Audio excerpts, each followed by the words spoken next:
Let's now next practice with a few specific examples of completing the square. And to recall from our earlier discussion that the approach is to take 1/2 the coefficient of x and square that. And that will give us the constant term we need to add to create a perfect square trinomial.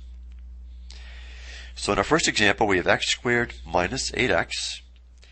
And so now if we take then 1/2 the coefficient of x, which is -8, we will then get -4. If we square the -4, we'll get 16. So then we have x squared minus 8x plus 16, creating a trinomial square. And we know that will factor into then the square of a binomial, which in this case will be x minus 4 quantity squared. Now you notice the sign between the x and the 4 in the factored form is the same as the sign of the x term above. Now for our next example, we have x squared plus 10x.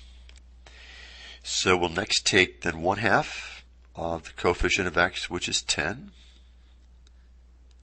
That simplifies to 5. If we square 5, we'll get 25.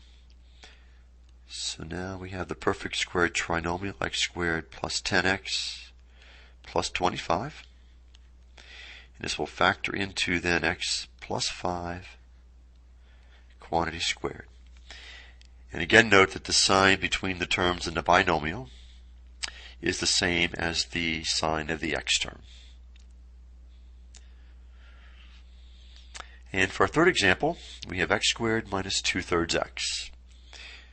So we start off as before. We're going to take 1/2 the coefficient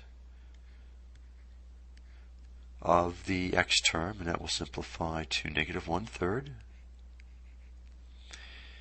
Then squaring the -1/3, we'll have 1/9.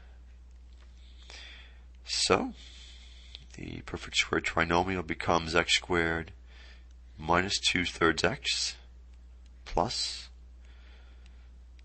1/9, and this will factor into x minus 1/3 quantity squared. Now the other thing we might point out is that the terms in the binomial that we end up with the factored form, the first term of the binomial is always the square root of the first term of the trinomial, and the second term is the square root of the third term of the trinomial. And as before, we've pointed out that the sign between the terms will be the same as the sign of the x term in the trinomial.